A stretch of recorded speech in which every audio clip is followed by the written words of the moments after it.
Hello friends, welcome back. હું Pinakin Raval SN વિદ્યાલયના e learning પ્રોગ્રામમાં આપનું ફરીથી સ્વાગત કરું છું.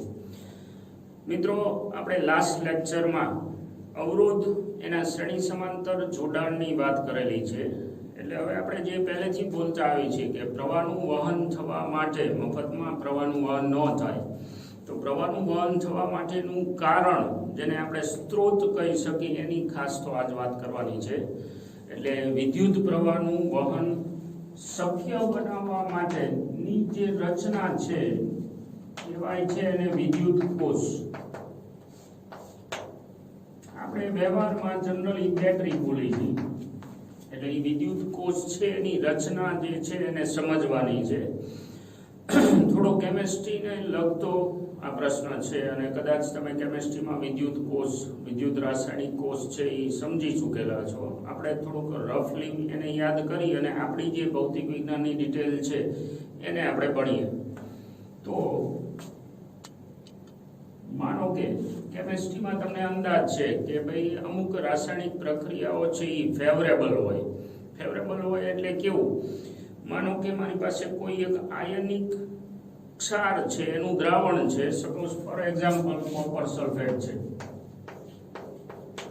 હવે હું આનું દ્રાવણ બનાવું પાણીમાં, એટલે આના જે ઘટકો છે એનો વચ્ચેનો જે આયનિક બંધ છે એને પાણી તોડી નાખશે. શું કામ? આપણે પહેલા ચેપ્ટરમાં વાત કરેલી છે ક્યાંક કે પાણીનો ડાઇલેક્ટ્રિક અચળાંક છે એ 81 છે. આયનિક બંધ બેઝિકલી શું છે? તો કે બે ઘટક કણો છે એમની વચ્ચેનું વિદ્યુતીય બળ છે એ. એટલે હવે જ્યારે માની લો કે કોપર સલ્ફેટનો અણુ છે તો એમાં વચ્ચે પાણીનો અણુ આવે એટલે પહેલા તો એનું ધ્રુવીભવન થશે, એટલે એ ગોઠવાય ટૂંકમાં. અને એ એવી રીતે ગોઠવાય છે કે બે ઘટક કણો વચ્ચેનું વિદ્યુત ક્ષેત્ર છે એને તોડી નાખે, કેમાં ભાગનું કરી નાખે. જેમાં પાણીનો ડાઇલેક્ટ્રિક અચળાંક લગભગ 81 છે. એટલે કે જે ઘટકો છે કયા, ધન આયન અને ઋણ આયન, એમની વચ્ચેનું વિદ્યુતીય આકર્ષી બળ છે એ લગભગ 80માં ભાગનું એ કરી નાખે, જેથી કરીને બંને ઘટકો છૂટા પડી જાય. મતલબ કે હવે તમારી પાસે દ્રાવણમાં આ વસ્તુ બચે, કોપર +2 અને સલ્ફેટ -2. જો આમાંથી તમે પાણી ઉપાડી લો તો પાછા બંને ભેગા થાય, પણ જ્યાં સુધી પાણીની હાજરી હશે ત્યાં સુધી આ બંનેને ભેગા નહીં થવા દે. તો હવે જ્યારે કોપર સલ્ફેટ બન્યું હતું ત્યારે એ શું કામ ભેગા થયા હતા? તો કે ભેગા કોઈ પણ પ્રક્રિયા થતી હોય, પછી બાયોલોજિકલ હોય, કેમિકલ હોય કે ફિઝિકલ હોય, જો પ્રક્રિયા બાદ તંત્રની ઉર્જા ઘટવાની હોય ને તો જ ઈ સ્પોન્ટેનિયસ હોય, મતલબ આપમેળે થતી હોય. એટલે જ્યારે કોપર સલ્ફેટ બન્યું ને ત્યારે ભેગા થવાના કારણે તંત્ર જે બન્યું કોપર સલ્ફેટ, એની ઉર્જા ઘટેલી છે. હવે જ્યારે તમે એને છૂટા પાડો છો પાણી દ્વારા, તો હવે જે ધન આયન અને ઋણ આયન છે તો એની ઉર્જા છે એ વધેલી હશે, કારણ કે બંને હવે એમ કહેવાય કે અસ્થાયી અવસ્થામાં છે, અને પાણી હશે ત્યાં સુધી એમને ભેગા નહીં થવા દે. તો જો હું એક કામ કરું કે આને કોઈ બીજી ચોઈસ આપું, ઝીંક માની લો કે ધાતુ તરીકે હું એને ચોઈસ તરીકે જો આપું, તો હવે ઝીંક પોતાનામાંથી 2 ઇલેક્ટ્રોન ગુમાવી અને ઝીંક સલ્ફેટ બનાવવાની વૃત્તિ ધરાવે છે. આ કેમિકલ નેચર થયું. આનો ઉપયોગ કરી અને આપણે વિદ્યુત કોષની રચના સમજી. માનો કે એક પાત્ર છે આપણી પાસે. હવે આ પાત્રમાં હું 2 ધાતુના સળિયા ડુબાડી દઉં, જેમાંના એક સળિયાને આપણે પોઝિટિવ ધન, એકને નેગેટિવ ઋણ કહી દઈ, અને આમાં હું દ્રાવણ ભરી દઉં છું. જનરલી આ જે બધા દ્રાવણ હોય ને એને વિદ્યુત વિભાજ્ય દ્રાવણ કહેવાય. વિદ્યુત વિભાજ્ય મતલબ કે જેમાં વિદ્યુતનું વહન થઈ શકે એવા. એટલે અહીંયા આપણે વિદ્યુત વિભાજ્ય દ્રાવણ ભરી દીધું છે. મોસ્ટલી આ જે છે એ આયનિક ક્ષાર હોય. અત્યારે જે મારી પાસે છે એ કોપર સલ્ફેટનું, ફોર એક્ઝામ્પલ કોપર સલ્ફેટનું દ્રાવણ ભરી દીધું છે. ધન ધ્રુવ તરીકે મેં કોપરનો સળિયો લઈ લીધો છે, Cu સોલિડ, અને ઋણ ધ્રુવ તરીકે મેં માનો કે ઝીંક લઈ લીધું છે સોલિડ. હવે જ્યારે તમે આ ધ્રુવ બંને ડુબાડેલા નહોતા ત્યારે શું હતું તો કે તમારા દ્રાવણની અંદર કોપર આયન ધન આયન અને સલ્ફેટ ઋણ આયન છે એ અસ્તવ્યસ્ત ગતિ કરતા હતા. મતલબ કે આખા દ્રાવણમાં કોઈ ચોક્કસ વિદ્યુત સ્થિતિમાનનો તફાવત નહોતો. અસ્તવ્યસ્ત ગતિ થવાના કારણે કોઈ ચોક્કસ વિસ્તારમાં આયનો ભેગા એકઠા થઈ અને ઊંચું કે નીચું સ્થિતિમાન નહોતા કરતા. એવું કહેવાય કે આખા દ્રાવણમાં વિદ્યુત સ્થિતિમાન છે એ એક સમાન હતું. હવે જ્યારે તમે આ ગોઠવણ કરી એટલે આની અંદર દ્રાવણમાં જે નેગેટિવ આયન છે કોણ સલ્ફેટ, પાણીની હાજરી છે એટલે કોપર સલ્ફેટ તો બનવાનું નથી. તો હવે આ જે સલ્ફેટ છે એ શું કરશે, ઝિંક તરફ ગતિ કરશે એટલે ઋણ આયન જે છે એ અહીંયા ભેગા થવાની વૃત્તિ ધરાવશે આ જગ્યાએ. સલ્ફેટ હજુ પ્રક્રિયા નથી થતી, ખાલી સમજો ઋણ આયન જે છે અહીંયા ભેગા થવાની વૃત્તિ છે. એની સામે કોપર જે છે એ હવે બચારો એકલો પડી ગયો છે. તો હવે એની વૃત્તિ શું તો કે જો એને 2 ઇલેક્ટ્રોન મળે તો એ પાછો કોપર સોલિડમાં એટલે કે વધુ સ્થિર અવસ્થામાં જતો રહે. એટલે ઈ શું કરશે તો કે આ જગ્યાએ ખેંચાશે, કારણ કે અહીંયા એનો હગો ભય પડ્યો છે કોપર. એટલે કદાચ જો ઈ કોપર એને 2 ઇલેક્ટ્રોન આપી દે તો પોતાનું કામ થઈ જાય. અને પરિણામે શું બનશે, હું આ 2 પોઈન્ટને નામ પાડી દઉં A અને આ પોઈન્ટને નામ પાડી દઉં B. ઋણ ધ્રુવની નજીક છે એને આપણે B નામ પાડ્યું છે અને ધન ધ્રુવની નજીક છે એને A નામ પાડ્યું છે. હવે A બિંદુ પાસે કોણ જમા થયું છે, ધન આયનો જમા થયા છે. તો હવે A બિંદુ અને વિદ્યુત દ્રાવણ વચ્ચે વિદ્યુત સ્થિતિમાનનો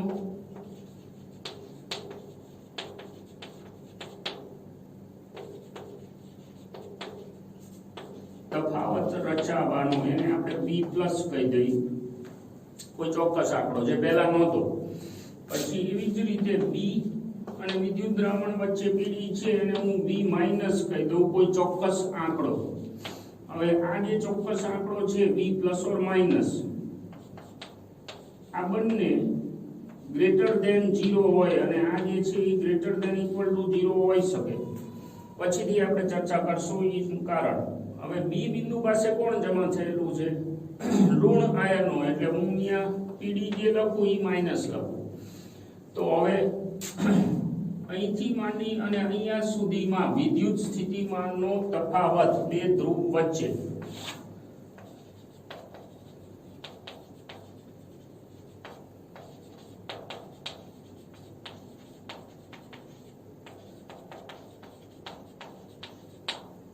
એને આપણે VPN કહી દઈએ, અથવા તો ખાલી આપણે અત્યારે નામ નથી પાડતા પણ એ તફાવત કેટલો થશે તો કે V+ B-, પણ એ પોતે કેવું છે પાછું માઈનસ. એટલે સરવાળે શું થશે B+ + B-, મતલબ કે બંનેનો સરવાળો. આ જે આંકડો આવે એને આપેલી બેટરીનું EMF કહેવાય. બેટરીની રચના તમે ડિટેલમાં કેમિસ્ટ્રીમાં ભણેલી છે એટલે અત્યારે આપણા સિલેબસમાં એટલી બધી ડિટેલ અંદર નથી વાત કરેલી, પણ બહુ એક સિમ્પલ એક્ઝામ્પલ આપણે લીધેલું છે. એમાં વિદ્યુત વિભાજ્ય દ્રાવણમાં ક્ષારયુક્ત તમારી પાસે દ્રાવણ છે તો એના ઘટકો જે છે એ પાણીની હાજરીના કારણે છૂટા પડી ગયેલી અવસ્થામાં છે. જો કોઈ આપણે એને બીજો રસ્તો બતાવી ધ્રુવ દ્વારા તો એ બીજી રાસાયણિક પ્રક્રિયા કરી સ્થિર થવા માટે જે તે ધ્રુવ તરફ ખેંચાય, જેના કારણે કોઈ એક ધ્રુવ ઉપર ઋણ આયનો જમા થાય અને કોઈ એક ધ્રુવ ઉપર ધન આયનો જમા થાય. મેં હમણાં કીધું એમ પ્રક્રિયા જે છે એ હજુ શરૂ નથી થઈ પણ ખાલી આયનો જમા થાય છે. એવા સંજોગોમાં જે ધ્રુવ છે એને આપણે નામ પાડી દીધા છે ધન ધ્રુવ અને ઋણ ધ્રુવ. હવે આ જે છે એનો A બિંદુનો દ્રાવણ સાથેનો તફાવત છે એને B+ કીધું છે, B બિંદુનો દ્રાવણ સાથેનો તફાવત છે એને B- કીધું છે. પણ અહીંયા ઋણ આયનો છે એટલે કમ્પેરેટિવલી આ નીચું છે એને નેગેટિવ કીધું છે. અને હવે ટોપ ટુ બોટમ વિદ્યુત સ્થિતિમાનનો તફાવત ગણો તો B+ - B- that is બેનો સરવાળો. એટલે ટોટલ PD જે છે એ આટલો થયો. કદાચ આ પદ 0 હોય તો બાકી આ એક જ બચે. આને આપણે બેટરીનું EMF કીધું છે, ફૂલ નેમ ઇલેક્ટ્રોમોટિવ ફોર્સ કહેવાય. Electromotive force. હવે કદાચ અહીંયા મિસમાઇન્ડ થાય આપણને કે આ પાછળ શબ્દ આવે છે ફોર્સ, એટલે આપણને સ્વાભાવિક એમ થાય કે આને બળ કહેવાય. ના, આ બળ નથી, છે ઉર્જા. કારણ કે અમે કોણ કર્યું છે? વોલ્ટેજ, વિદ્યુત સ્થિતિમાનનો તફાવત. એટલે છે આ ઉર્જા, નામ આપણે એને ઈએમએફ પાડેલું છે. એ જે બળવાવે કર્યું એ આપણે હાંકી લઈ છીએ. પણ કહેવાનો મતલબ આ શું છે? તો કે ઓલા વિદ્યુત ભારોને પ્રેરિત કરે છે વહન કરવા માટે, એટલે આ ટાઈપનું આપણે નામ પાડેલું છે. હવે આ જે ઈએમએફ છે એમાં તમે જુઓ, અત્યારે કોઈ જાતનું વહન અંદર થતું નથી. પ્રક્રિયા કરવા માટે રાસાયણિક સ્વભાવને ધ્યાનમાં લઈ અને ખાલી કલેક્ટ થયેલા છે જે તે ધ્રુવ પર. હવે માનો કે હું આને વાયર આપું,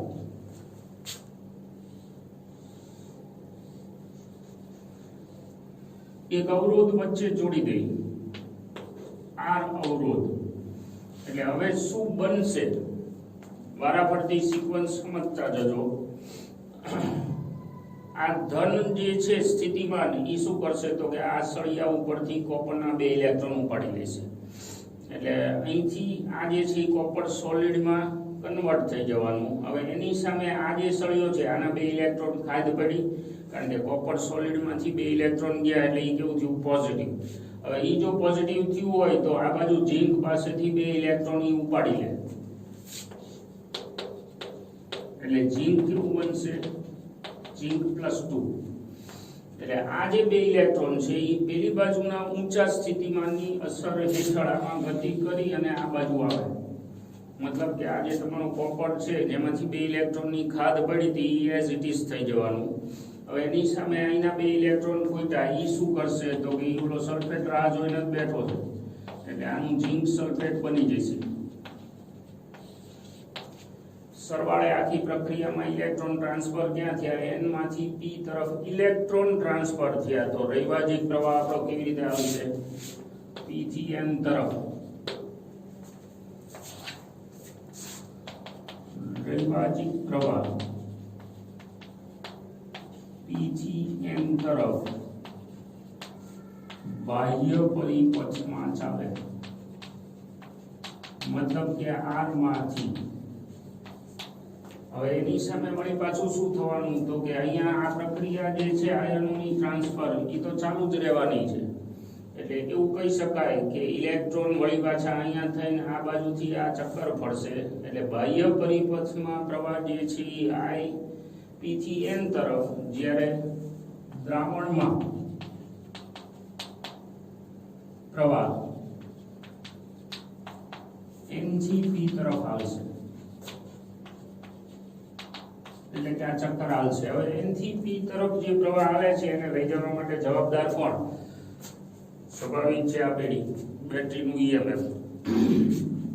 એટલે ઈ એને લઈ જશે, જેમાં આ મફતમાં નથી થતું પાછું, આમાં રાસાયણિક ઉર્જા ખર્ચાય છે. માની લો કે આ વિદ્યુત સ્થિતિમાનનો તફાવત છે એ ક્રિએટ થયો તો એમાં રાસાયણિક બંધનો તૂટ્યા છે, અને રાસાયણિક બંધનોના તૂટવાથી જે ઉર્જા મુક્ત થાય છે એનું વિદ્યુત ઉર્જામાં રૂપાંતરણ થયું છે. એટલે જ્યાં સુધી વહન નહોતું થતું ત્યાં સુધી બેટરીના 2 છેડા, એટલે કે એના 2 ધ્રુવ વચ્ચે વિદ્યુત સ્થિતિમાનનો જે તફાવત આવે એને આપણે બેટરીનું ઈએમએફ કીધું છે. એક બીજી વ્યાખ્યા ધ્યાનમાં રાખજો. માનો કે આ બેટરી છે આપણી, પોઝિટિવ અને નેગેટિવ, તો બેટરીનું ઈએમએફ એટલે આ 2 વચ્ચેનો વિદ્યુત સ્થિતિમાનનો તફાવત. ઈ સિવાય આઈડિયલી જો વિચારી સૈદ્ધાંતિક રીતે તો એકમ ધન ભારને બેટરીના ઋણ ધ્રુવથી ધન ધ્રુવ તરફ લઈ જવા માટે બેટરીના રાસાયણિક પરિબળોએ કરેલું કાર્ય એને આપેલી બેટરીનું ઈએમએફ કહેવાય. આપણી ટેક્સ્ટ બુકમાં આ વ્યાખ્યાનો ઉલ્લેખ નથી, પણ ધ્યાનમાં રાખજો. એટલે આ આઈડિયલ વ્યાખ્યા થઈ સૈદ્ધાંતિક. શું? ફરીથી ઘટના તો 2 બને છે કે ભાઈ ઋણ આયનો આ બાજુ આવે છે અને ધન આયનો આ બાજુ જાય છે. આપણે કોઈ એક પ્રક્રિયા વિચારી કે ધન આયનો આ બાજુ જાય, એટલે કે રૈવાજિક પ્રવાહને ધ્યાનમાં રાખી. તો હવે એકમ ધન ભારને, કારણ કે આ છે વિદ્યુત સ્થિતિમાનનો તફાવત છે, અને વિદ્યુત સ્થિતિમાનના તફાવતની વ્યાખ્યા શું છે? એકમ ધન ભારને ફલાણે લઈ જવા માટેનું કાર્ય. તો એ જ વસ્તુ આપણે વ્યાખ્યાના સ્વરૂપમાં સમજી. એકમ ધનભારને બેટરીના ઋણથી ધન તરફ લઈ જવા માટે બેટરીના રાસાયણિક પરિબળોએ કરેલું, કારણ કે ઉર્જા ખર્ચાય છે એટલે રાસાયણિક પરિબળોએ કરેલું કાર્ય એને આપેલી બેટરીનું EMF કહેવાય. It is defined only in open circuit condition. Open circuit કરો છો એમાં બંધ પરિપથ નો આવે, સર્કિટ જે છે એ ઓપન જ રહેવી જોઈએ અને એમાં જે વહન થાય એની જ આ ચર્ચા છે. એટલે જે EMF ક્રિએટ થાય એની, હવે વહન શરૂ કરાવો એટલે આ ક્લોઝ સર્કિટ થઈ, મતલબ કે સર્કિટ ચાલુ થઈ. આ થોડુંક શબ્દો ધ્યાનમાં રાખજો. ઓપન સર્કિટ નો મતલબ વહન થતું નથી અને ક્લોઝ સર્કિટ નો મતલબ વહન થાય છે, છેડા જોડાઈ ગયા છે. તો આ રીતે પ્રવાહ હાલશે. હવે બીજું આપણે જે કીધું કે આયનો અંદર દ્રાવણમાં કોનું વહન થાય છે, આયનોનું વહન થાય છે અને બાહ્ય પરિપથમાં કોણ છે, વિદ્યુતભાર વાહક. એટલે બેઝિકલી કોણ, ઇલેક્ટ્રોન. જે બાહ્ય પરિપથ છે એમાં ઇલેક્ટ્રોન હાલે છે, પણ આપણે રૈવાજી પ્રવાહ આખો ગણી લીધો છે. હવે આવા સંજોગોમાં જે આયનો ગતિ કરે છે અંદર, ક્યાં દ્રાવણની અંદર, તો એમાં નેશનલ હાઈવે નથી. આપણને ખબર છે કે જ્યારે વાહક છે એ તારમાંથી પસાર થતો હોય ત્યારે અહીંયા નેશનલ હાઈવે નથી, કારણ કે અહીંયા બંધારણ છે એની હારે તો સતત અથડામણો થતી જ હોય અને ડ્રિફ્ટ મળતા હોય. તો એવી જ રીતે આ જે છે આપણો દ્રાવણ, એ દ્રાવણની અંદર તે જે આયનો ગતિ કરે છે એને અથડામણો અનુભવી પડશે અને એ અથડામણોના કારણે એને કોઈ ચોક્કસ આંતરિક અવરોધ મળશે.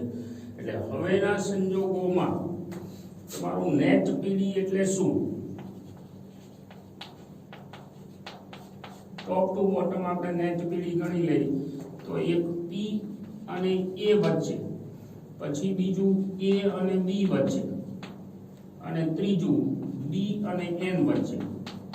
હવે એમાં આ બેની તો આપણે વાત કરી જ લીધી છે.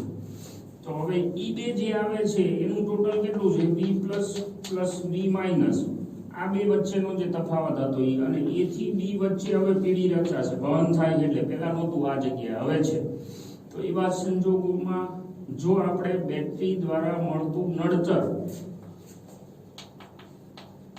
એને હું આંતરિક અવરોધ નામ પાડી દઉં, તો ઓહમના નિયમ પ્રમાણે V બરાબર IR પરથી આ જે આંકડો છે એને હું I અને આંતરિક અવરોધને સ્મોલ r કહી દઉં, તો આટલો પીડી અહીંયા આવશે A થી B તરફ. હવે એમાં પેલી બાજુ નીચું સ્થિતિમાન હશે, કારણ કે વહન આમ થાય છે એટલે પેલી બાજુ નીચું સ્થિતિમાન, અત્યારે ઊંચું છે, તો મારે ઈ બે વચ્ચે તફાવત લેવો હોય તો આને નેગેટિવ લેવો પડે. તો સરવાળે આ જે છે ઈ પીડી થયું નેટ. ક્યારે, ક્લોઝ સર્કિટ કન્ડિશનમાં. બેટરીના બે છેડા વચ્ચેનો વિદ્યુત સ્થિતિમાનનો તફાવત અને અંદર જે ખર્ચો થાય છે એ.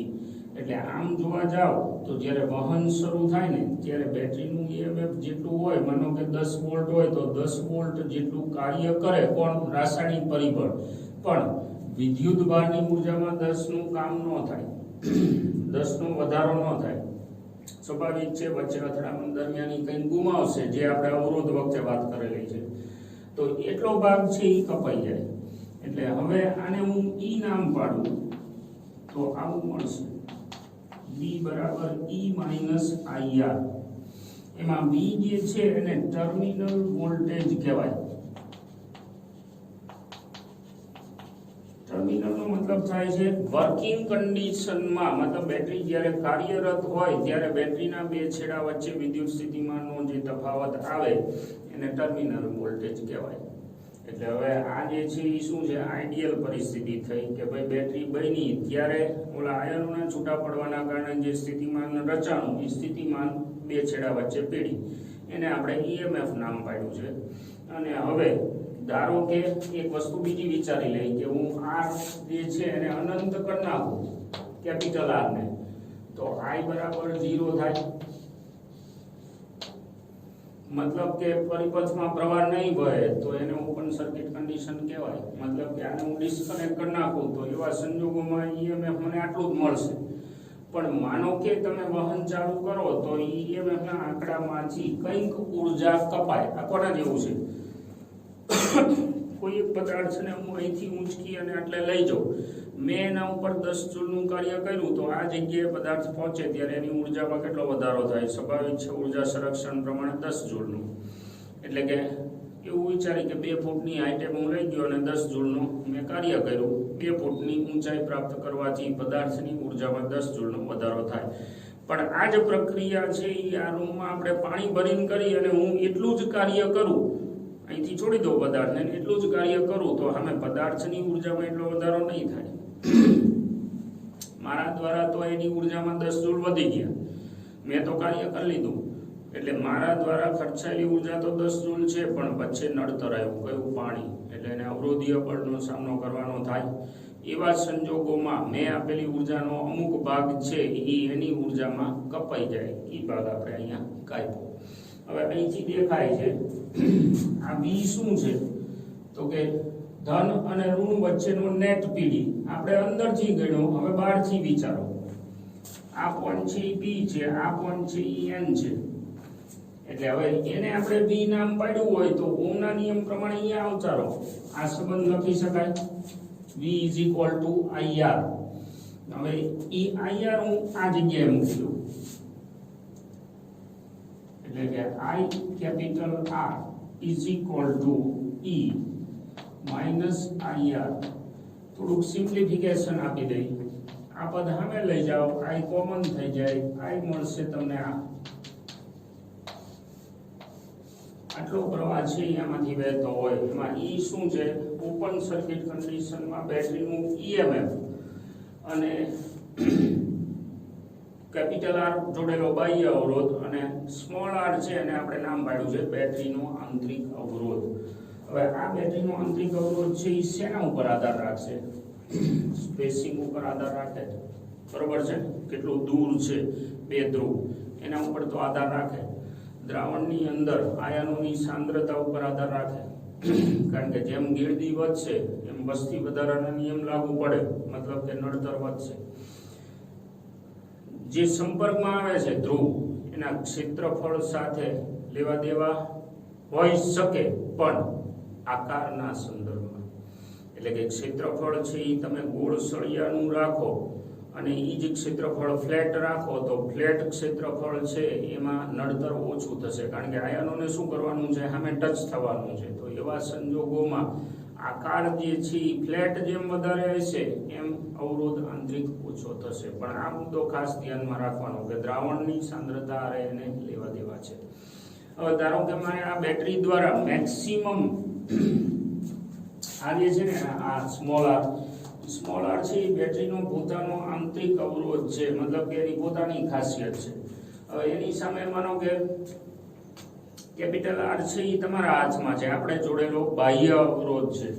તો મહત્તમ પ્રવાહ જો મારે જોતો હોય બેટરીમાંથી તો I મેક્સિમમ દેખાય છે મને E R = 0 કરી નાખું તો મને મહત્તમ મળે, મતલબ બાહ્ય અવરોધ 0 કરી નાખો તમે તો અંદરથી મેક્સિમમ પ્રવાહ તમને મળી શકે.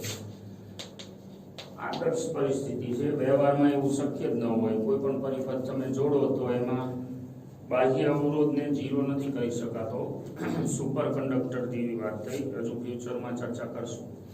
એટલે આટલો મહત્તમ પ્રવાહ ઇન શોર્ટ ખેંચી શકાય. ઘણી બધી બેટરીમાં એવું વિચારી શકાય કેલ્ક્યુલેશનમાં, આ આંકડો કઈ એવડો મોટો નથી. એટલે જો EMF છે એ IR કરતા ડ્રોપ કરતા ઘણું બધું મોટું હોય, ડ્રોપનો આંકડો છે એ સપોઝ 0.1 વોલ્ટની આજુબાજુ હોય અને બેટરીનું EMF 5 વોલ્ટ હોય તો એને ગણી શકાય.